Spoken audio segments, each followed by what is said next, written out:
testing. Uh-oh.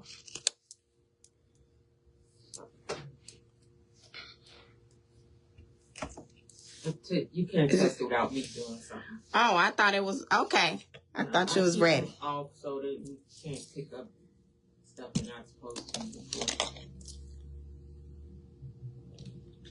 Here, if you want to test it, I can turn it on. You want to test it? Testing. Okay.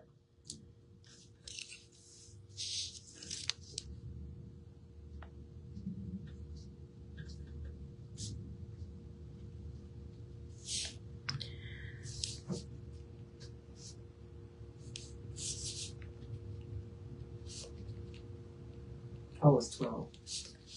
You ready? Mm-hmm.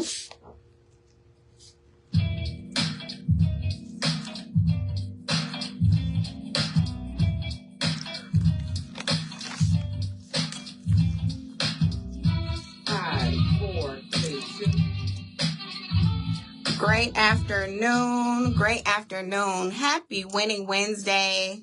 Happy Wealthy Wednesday. How y'all feeling? This is the Legacy Lab, and I am your host, Stephanie Miller-Henderson. And every Wednesday at 12 p.m. Central Standard Time, I bring you the Legacy Lab 60 Minutes to Black Financial Freedom, where I simply share basic wealth building tools and principles that can definitely uplift and empower not only the Black community, but everyone actually all across the globe. And so I'm super excited, as I am every Wednesday. But today, in about 3 minutes, I have a young lady joining in who is going to share her wealth building journey. This month is Financial Literacy Month. So the month of April is Financial Literacy Month. And the focus this month is faith and finances. And so last week, I shared extensively around what the Word of God says as it relates to building wealth. And one of my favorite scriptures would be Proverbs 13:22, which says that a good man leaves an inheritance for his children's children. And so that's the premise for this month. And we want to be able to empower just ordinary individuals with things that you can do, things that they can do in order to really start to put one foot in front of the other as it relates to generational wealth, right? I've shared and time again, and I will continue to share that we will not last forever. We all have to leave this earth. But what will you leave behind? I shared that our children, our nieces, our nephews, they may like our fashion, but they really don't want our old shoes and our old clothes. They want something tangible. And so how are we preparing to leave a legacy for our children's children, generations to come? And really, it should be, I want to say, a minimum of 4 generations that you're looking at when it comes to building wealth. So we may have... Great afternoon. Great afternoon. Is this Pam Kelly? I got everything out of the way. So maybe that's not. All right.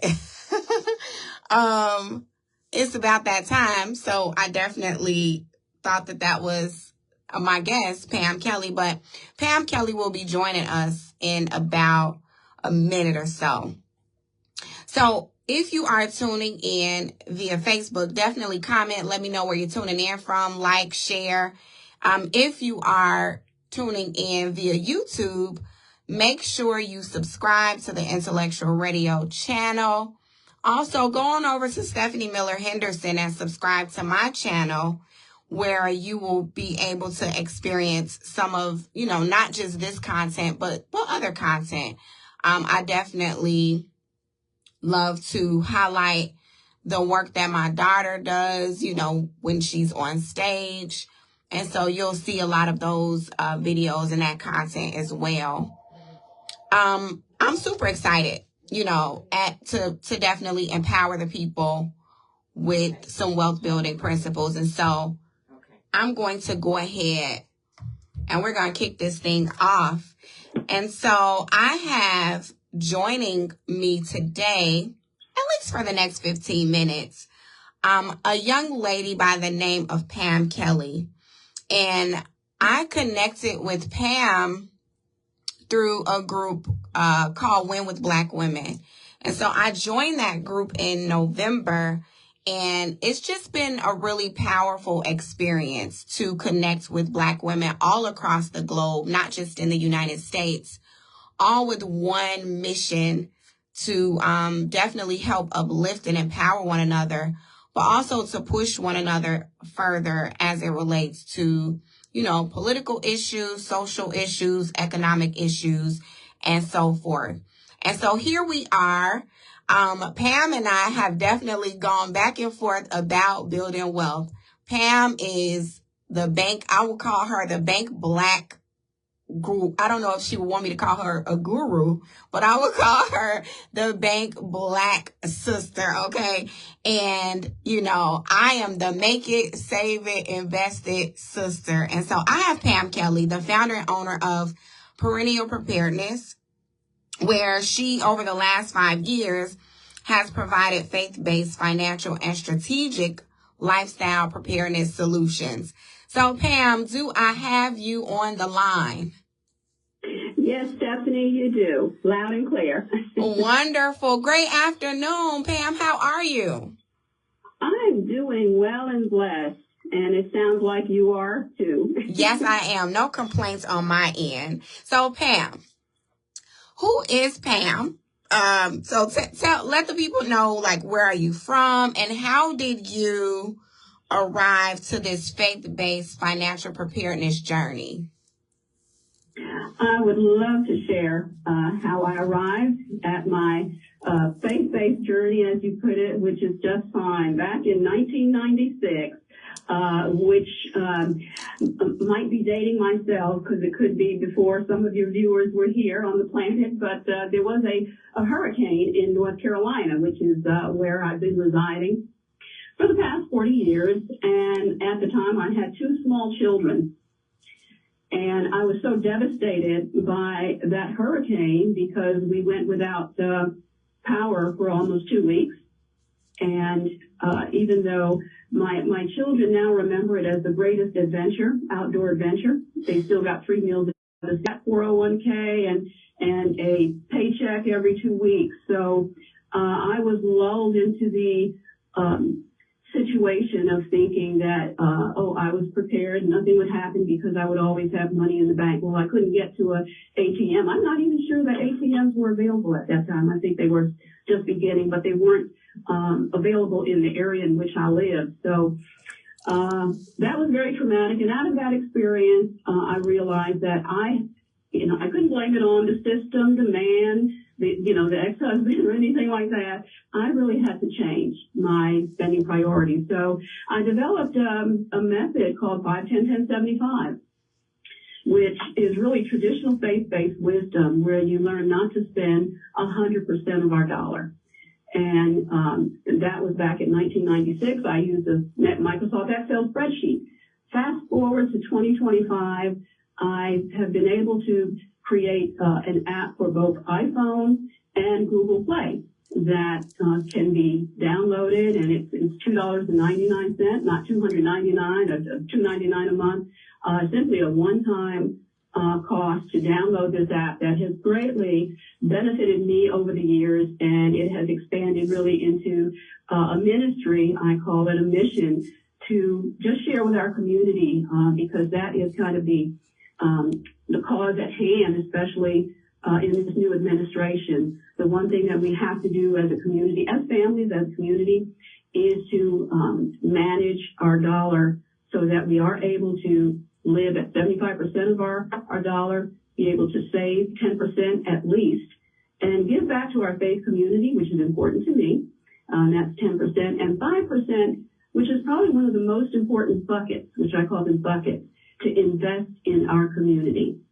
And that investment can take many forms, such as supporting your wonderful program, Stephanie, investing in one's own business, and quite importantly, churning those dollars into financial institutions that are run by folks who have our best interests at heart, who happen to be also African American. But this is applicable to any culture. Every culture that is stable, progressive, building, generationally wealthy, they invest in their kinship relationship and their kinship core of banking.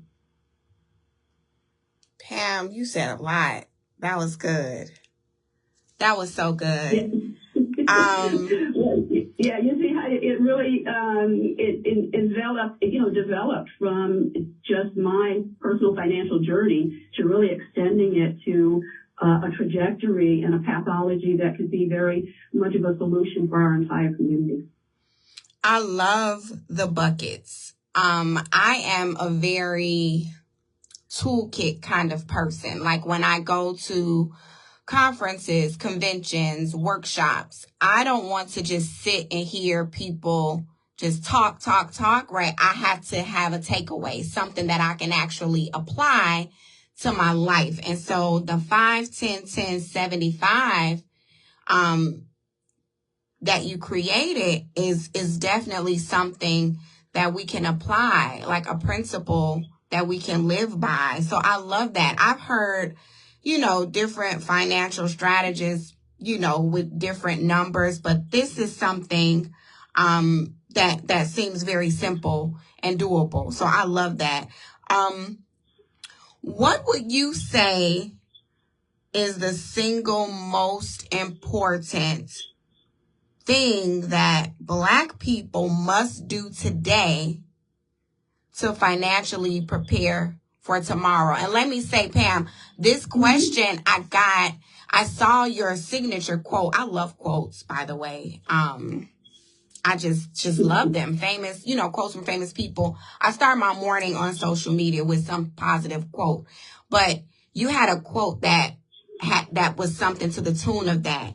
And so I want you to share that with the people. Like, what's the one thing that Black people must do today in order to financially prepare for tomorrow? Stephanie, I have two favorite quotes. I'm not sure which one. I'll share both. The one that I've lived by since 1996, live by faith for today, prepare by faith for tomorrow. So that's that speaks to personal preparedness activism. But here is the collective cultural activism that I think will propel us into a solution that everyone can buy into. And that is Proverbs 27:17. As iron sharpens iron, so one person sharpens another. That is the mission that I promote through actually 4 strategic goals, which are build, prepare, earn, and churn. So if you visit my website, and if I would like to mention that website at this time, weprepare.us.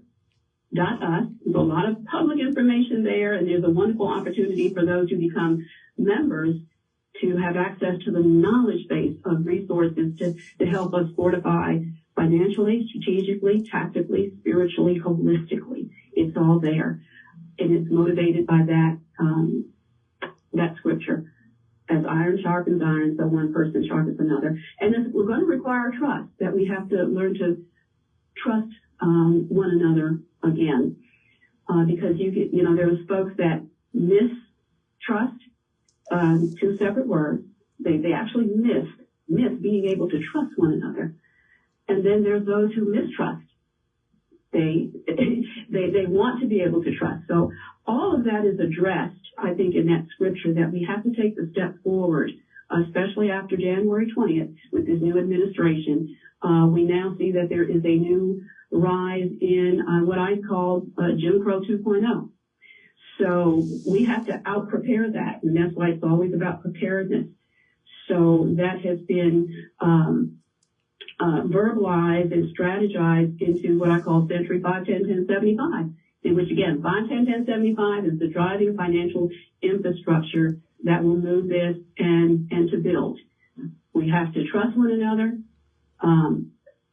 mobilize our collective courage, as our ancestors did, for instance, back in the 60s, going further back, Harriet Tubman.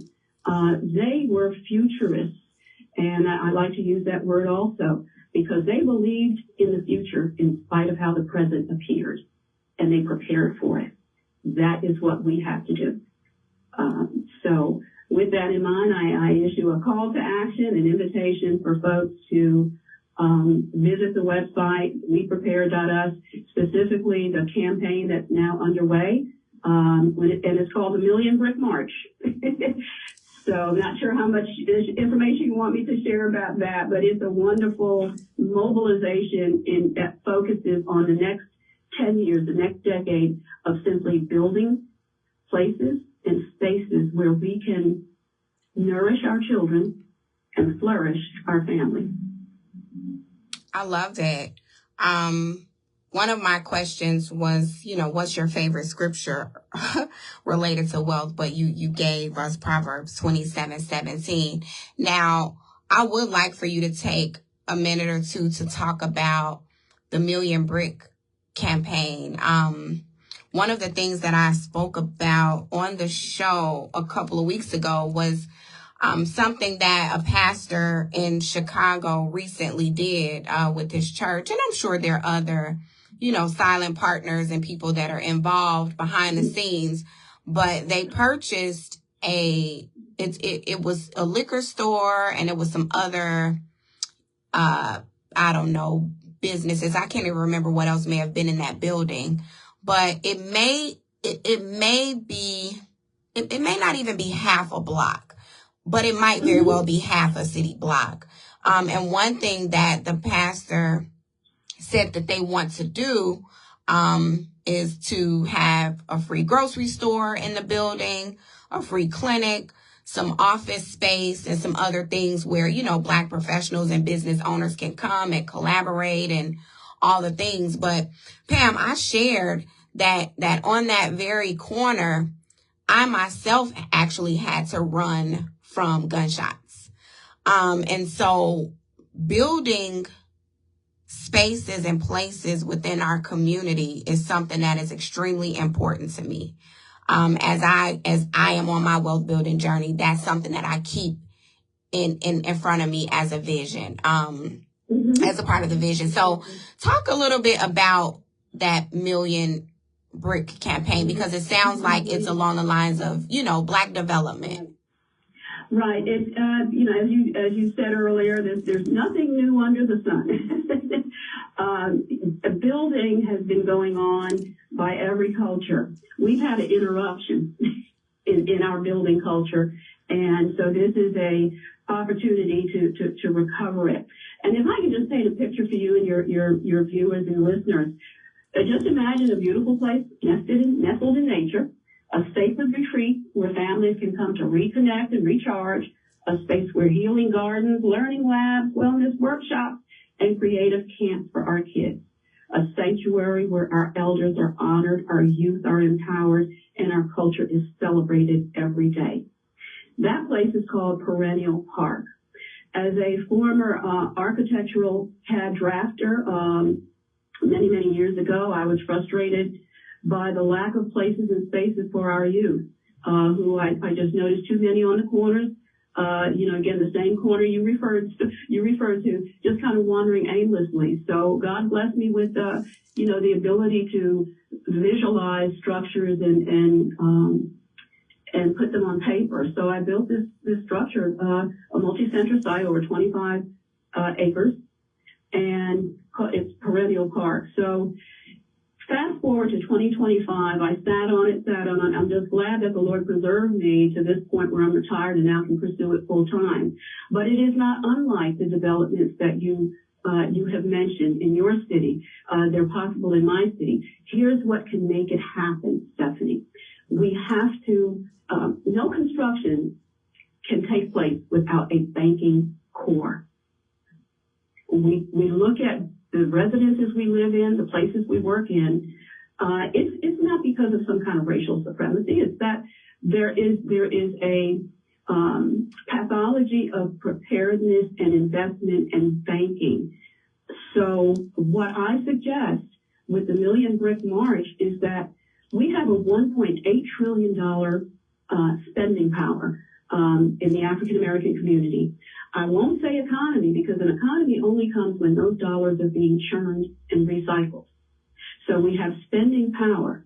And what I encourage us to do in order, if we want to build, we now know, because of the internet, where all of our banking, African American banking centers and credit unions are located. There's even the nationwide African American banking, One United Bank. So with my organization, I am asking everyone to do two things, a call to action. Consider, I'm not saying move all your eggs out of one basket and into another. Consider banking African American, because this is how we are going to build the capital to be able to, for you, me, and others who have entrepreneurial construction ideas, to be able to go to our banks, because the mainstream banks are not, more than likely, are not going to do it. And here's the paradox. We get paid every day, every week, to the tune of $1.8 trillion a year. And where do we bank it? So if you can consider that since 1877, basically we have been banking our dollar with other cultures who then churn it to their generational wealth. We must flip the script and do the same. And now that we have the internet and we know where the banks are at, it's not difficult to do that. Where the Million Brick March comes in, I'm asking folks who believe in the future, just as our ancestors did, and plan for it, and have a mustard seed of faith. Visit the Million Brick March, read the information, and support what we're doing. We are going to build perennial park, not just in Raleigh, North Carolina, but in various places over the next decade. And so the Million Brick March, you can get a virtual brick or a real brick. And the first year's proceeds, from the brick sponsorship will go towards redrawing this 17-year-old perennial park plan that I did, that the software no longer exists. It has to be done with new CAD software. That has to be done. And then to do a feasibility study where the plan can be built in total or clustered in different places. And it doesn't need to be built from the ground up. We can repurpose. There are so many buildings that can be repurposed as places and spaces for our kids to be nurtured and our families to flourish. But it all begins with having the collective courage and the trust to support our African American banks.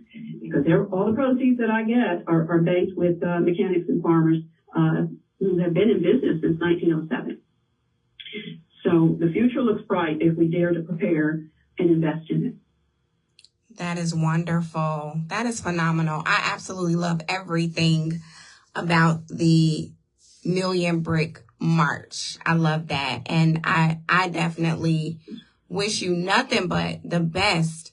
And will definitely make sure I connect to see how we can partner again on a more tangible level with all that you're doing. Pam, this is wonderful. And yes, we definitely have so many spaces that can be repurposed. Eyesore spaces, if you will, in our communities that have just kind of gone down. And we can definitely get our hands on that collectively, of course. That's where we begin. Yeah, right. Because look, what's the saying? If it's not broke, if it ain't broke, don't fix it. So if something already exists and we just need to make it better, if that and make it ours, then we could definitely do that. So listen, Pam, how can people connect with you? How do the people find you? Oh, sure. Would love to share that information. They can go to millionbrickmarch.com, millionbrickmarch.com to learn all about the campaign.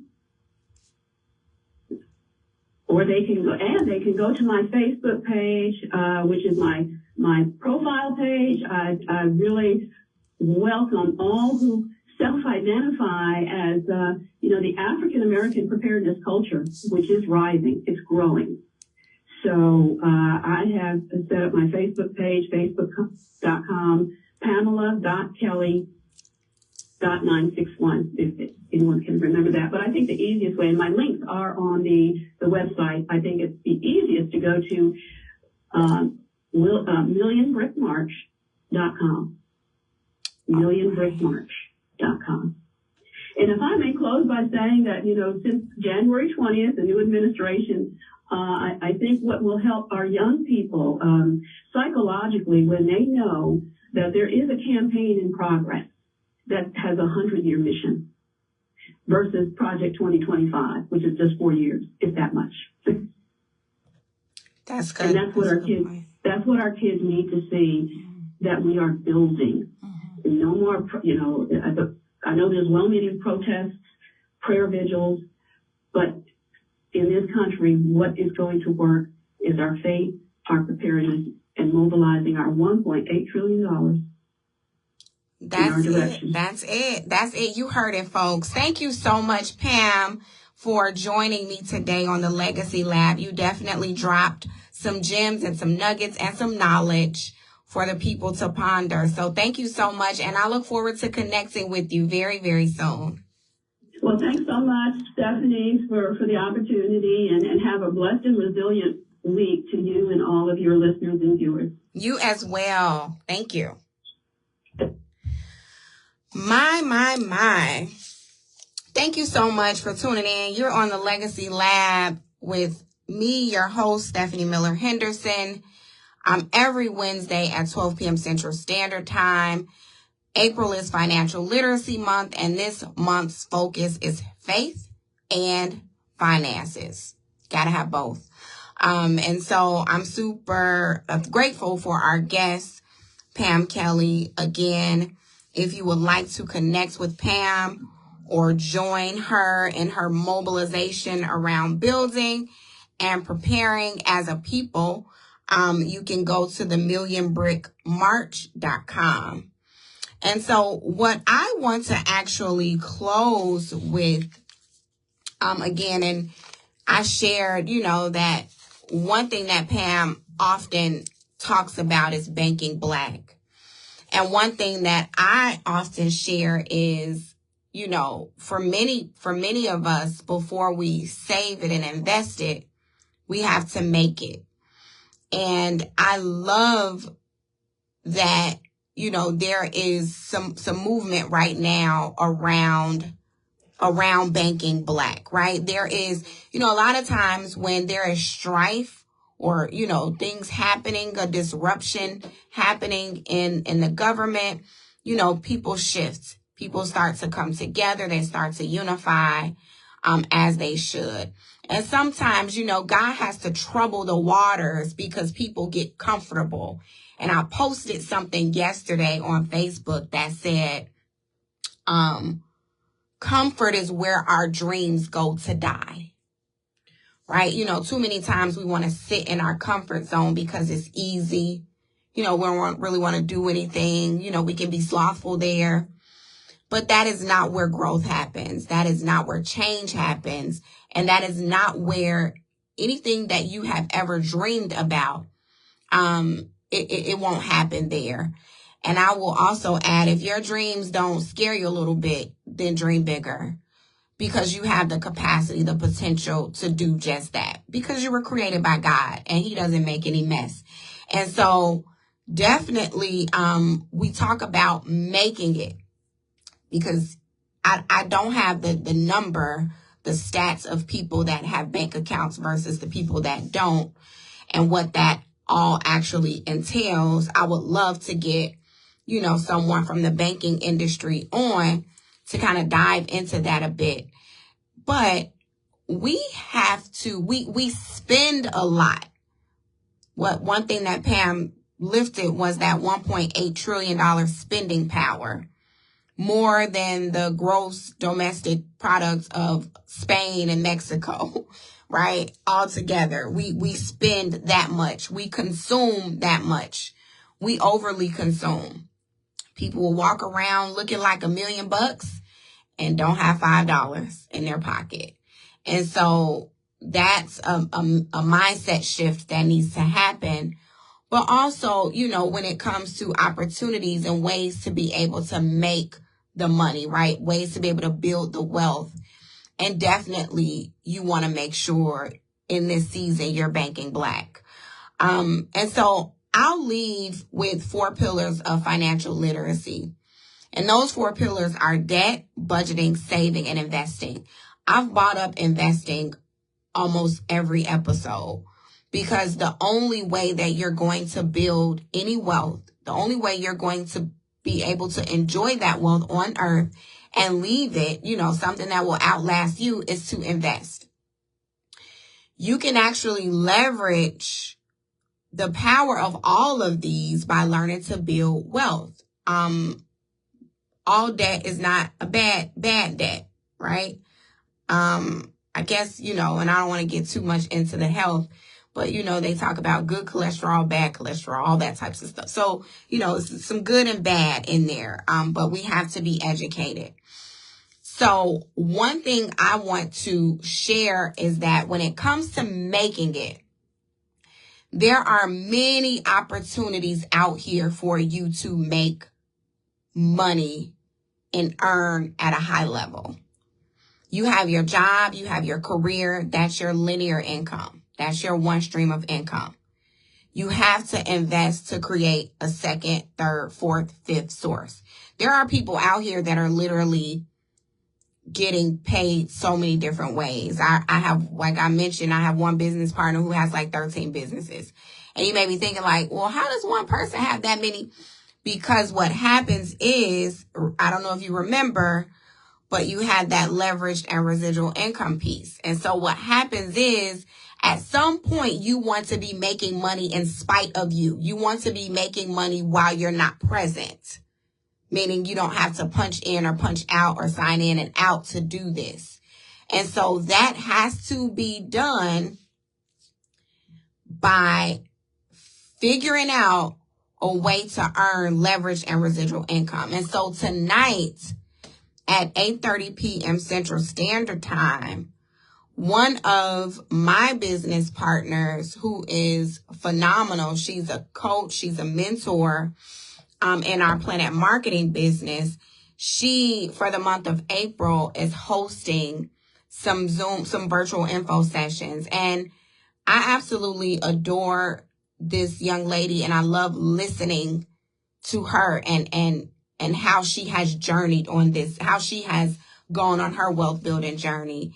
She often shares her story of how she was able to retire herself at 43 years old.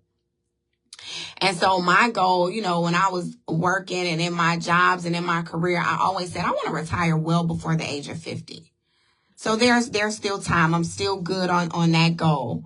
But this young lady retired herself at the age of 43. How did she do that? She had a great job working for the Department of Defense, making 6 figures with the Department of Defense. But she started her Planet Marketing business and had never, and this is a business that is based in the travel industry, right? And she had never even traveled out of the country, she shares. And so that's a hint and a clue for the people that feel like I have to know something about the industry in order to get into that industry. That's not necessarily the case. I often share that the people that created dog food, I don't know that they eat the dog food. They just saw that it was a need and they had a business idea and they executed it. And so this young lady, again, she was working for the Department of Defense, making 6 figures, and she was introduced to this business, and then in 2 years was making 6 figures on less than a part-time basis. And then by that 3rd year, she was making $250,000 on less than a part-time basis. So her job started to become an inconvenience, right? Because if you're spending 8 to 10 hours on your job and you're spending 2 or 3 hours a day on your business in the evening and you've made $250,000, you start to think, well, what if I was able to devote 8 hours to my business? You know, we devote a lot of time to building other people's dreams, but how much time are you willing to put into building your dream? And so in 3 years, she was able to amass $250,000. Well, now here she is 9 years later, and she's going to be one of our next $1 million earners. And this is simply in an industry that we already are using, right? And so it goes back to my guest statement of Black people spending $1.8 trillion. And I often share with people, you know, I share with them, I'm not a travel agent. I don't sit at a laptop all day and book travel for people and have on a headset. No, I show people how to get a position of equity in this $11 trillion industry. And that's way more powerful than sitting at a computer. Now, there are people that are making 6 figures. In fact, tonight at that same time, 8:30 p.m. Central, one gentleman who made $2.3 million in travel will be on the Zoom as well. And so you want to get around people and get in spaces and rooms with people that are doing it, right? You have to get the information. Information is power. And the information is free. And again, I often share the information is free is not knowing that will cost you. Because if 5 years from now or 10 years from now, as Pam is talking about a 10-year plan, 10 years from now, I will be a multi-millionaire, maybe even more. Because why? Because I've positioned myself. I've got an alignment. I had a vision. I have a goal for myself and my family and children that I've never even met yet. I started to open my mind to the opportunities, and I got started. Too many of us are just sitting with the desire, and we haven't made a decision. We haven't put one foot in front of the other. And we're going on every day, and we're spending money. We're spending money. We're spending money to the tune of $1.8 trillion. But we don't own anything to the tune of 1. So, you know, we have to make it make sense. And so tonight at 8:30 p.m. Central Standard Time or tomorrow at 8 p.m. Central Standard Time, I want to invite you, if you're hearing me, definitely connect with me. Send me a message on Facebook, Stephanie Miller-Henderson. You can reach me on LinkedIn, Stephanie Miller-Henderson. You can send me a message, comment on the video, send me the Zoom information. You want to get in these spaces where people are talking about ways that you can build wealth, ways that ordinary people, I'm not talking a Warren Buffett, or someone you have to invest $100,000. No, I'm talking about opportunities that are well under $500 that can position you to make 6, 7 plus figures. And so I want us to make it, save it, and then invest it. Now that you've made it and you save it, now you can start looking at, these investments that are bigger, right? Because now you have the cash flow to be able to make those $100,000 investments. But we have to start somewhere.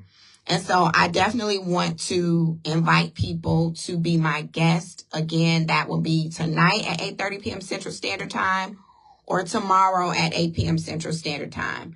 Look, because the time is now. We see what has been happening, and it hasn't even been 100 days yet. I don't think it's been 100 days yet. It seemed like it's been 100 years with all of the things that are happening, the executive orders that have been signed. Although that's not law, it's just the disruption and the stress and, the frustration that I see people going through when I turn on the news and I see the town hall meetings that, legislators are hosting, and they're becoming violent.